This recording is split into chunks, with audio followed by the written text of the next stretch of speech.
Hey guys, progress report on the E7TE 50 degrees. Now, bring you up to speed. These are cut for a 1.85 intake valve with a 50, but in reality I only have a 1.845 intake valve that I made. The exhaust is a 1.6. You can take a good look at the intake. It is brought out about as much as I am comfortable with at this point with the casting thickness. In reality, it's awfully close to the DV E7s. The exhaust is done a little bit differently than the DV E7s because I left the guide boss in. So that definitely takes a few CFM off, but it's not terrible. And you get a little more guide to hold the stem. This has not had a big piece taken out of the chamber yet. Okay. Now, info that we've got is cut 2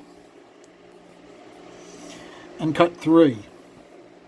Cut 2 was relatively successful. You can see by the pluses and minuses that we did good on both of them, because the amount of work between the first cut and the second cut was huge. So that's why he got such a nice boost. In fact, these actually, I think, flow a few CFM more than the DV. No, the DV E7s flow a little more. I think they went to 219 with a back cut valve and 227 with a non-back cut valve. That's what it was. The ones that I sent to DV were doing 238 CFM with a 194 and a 45C. Okay, we now have our swirl. Okay, and we're going to get a bunch of questions on swirl. How much is enough? Depends on your application. Okay? Now, small block Fords, I'm trying to think if I've ever measured the swirl on a stock small block Ford. I'm pretty sure I have. And I think it only went up to like 1500. Okay, so these are modified, and they have a lot more swirl than stockers would. What is important, though, is the progression of swirl. Okay?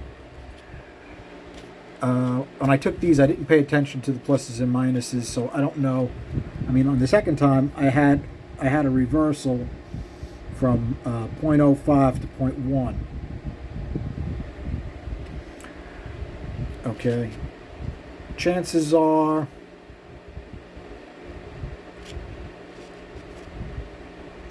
well, I did some work on the short side radius, so you can't really compare this one to this one. Okay. But we don't want a ton of swirl at the lower lifts, but at the higher lifts, if it kicks up the swirl, that was good. I've gotten that for a very reputable source, by the way. And what swirl aids in... Actually, let's look at the chamber. Okay, the direction of the swirl we get on these is this way. Okay? So you're coming out, and you're following this path, and you fill the entire cylinder that way. That helps in a few different things. All right? It helps in the atomization of the fuel. If it's not excessive, it helps filling the cylinder. If it is excessive, you're wasting energy swirling the air when you should be filling the chamber. Okay? Because a lot of high RPM drag guys will be like, listen, you don't want any swirl. They don't need any swirl because they have enough turbulence in the chamber to have a fast burn time. Swirl decreases your burn time. That was one of the things I showed you with my engineering books. Okay? When you have a high swirl head on a street engine, it'll make more mid-range torque. Will it necessarily make more top-end horsepower? No, it will not. But all all of the modified cylinder heads that I've ever measured as far as swirl that were good, I think my bow ties were the worst. The bow ties I had on the Chevelle was an excellent running 383. They swirled 4,000 plus. Okay? And that had torque everywhere, and I shifted at 7,000. It was not wanting in any location. That port was not huge either. That was only about 200 cc's, and it flowed about 282 CFM. I know because I still got it. All right, let's take a look at our exhaust. It was up through the whole thing. Pretty darn good here. But it had a really tight throat, 1.3, which is 81.2%. And I said, you know, I bet we could put a little bit bigger throat in there and pick up some CFM. So let's take a look at this one. Plus, minus, plus, plus, minus, minus, minus, minus, plus, plus. So it bringing the throat out just a little bit from 1.3 to 1.366 was a loser. That's to answer some of the questions. Charlie, why do you insist on using such tight throat ratios? Because they work for me. Okay? This one I did some work to the short side radius. I made it a little bit wider. I removed a little bit of overhang from the short side radius that you could see when looking at the chamber.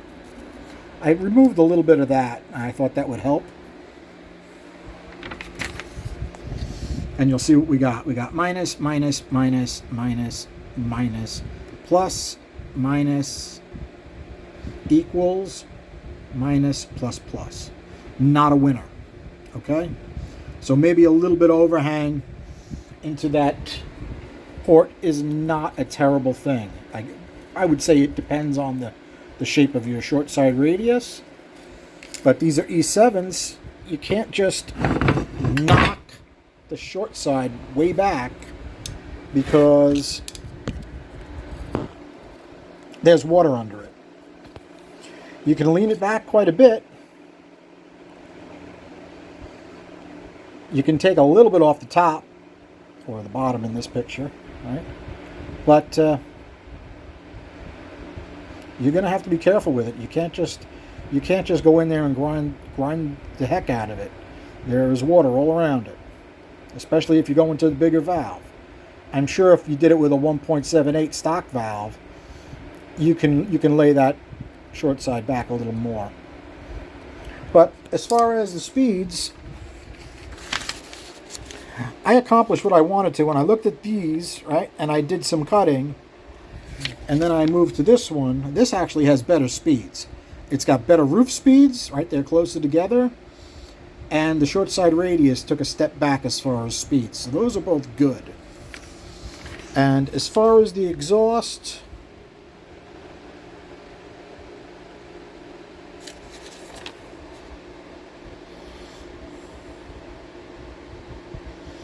I really didn't change a whole lot, even though I changed the throat. Right? They're almost identical. Okay? They're almost identical. But we lost a bunch in the mid range. So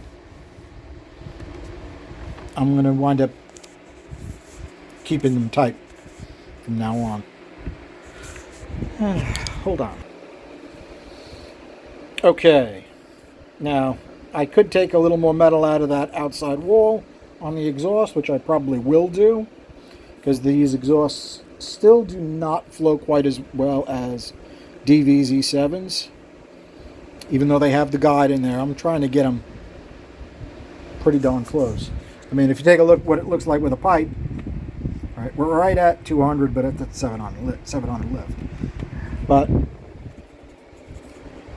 the outside dimensions are hardly changed. I mean, I rounded the one corner, straightened the one corner up a little. Actually, that needs to be straightened up a little more. But other than that, that opening is stock size, so they're pretty small. I mean, if you take a look at the bolt spacing versus the TFS high ports that I dropped off at the machine shop last week, these are tiny. And I think they flow almost as well. So it's a hot little port, and it is a small port. Now, an important point to make is the back of the bowl on the E7 exhaust is pretty thin. You can round it a little bit, but what I found out is when you round that out, you lose a ton of mid-range flow. So I keep mine relatively stock at the back of the bowl. Okay, different view of the bowl. Still relatively squared off like it would be stock. You can see where the outside wall has been kicked out. I didn't go crazy raising the roof. Right? I definitely could go a little higher on the roof if I wanted to. And the short side radius has had a decent amount of work done to it. You can't just widen the heck out of it. There is water around. Okay, you can see the short side radius has been brought out quite a bit.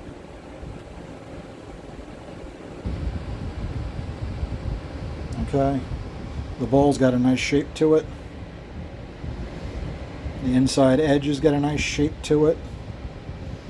As far as our pinch is concerned, I made that the same as the DV-E7s. That says it should be good for 260 CFM. We're nowhere near that, so we know that's not holding us back. Okay, the roof of the bowl.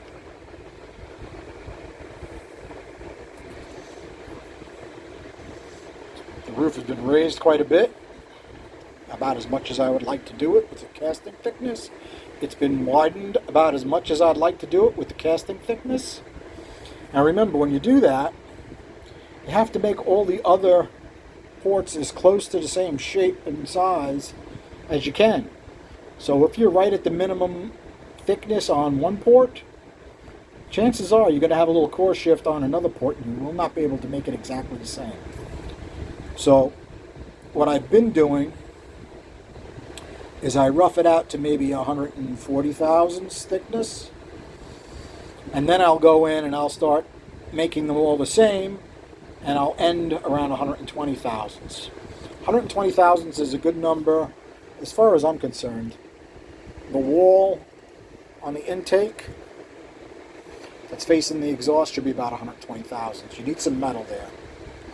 Okay, and the thinner you go, the better the chance is that, you know, the burr bounces around and you crack the casting, or the car gets a backfire someday, you know, and just cracks the head. That would not be a good time, especially if you have something like this that are going to get 100 hours worth of work into it. Yeah, I know. Who's stupid enough to put 100 hours of work into an E7? Well, if you remember, we did the computer programs with Mikey's E7s that would make 435 horsepower. These beat them. So they're pretty serious E7s. Okay, guys? I think that's it. Thanks for hanging out. Have a good night.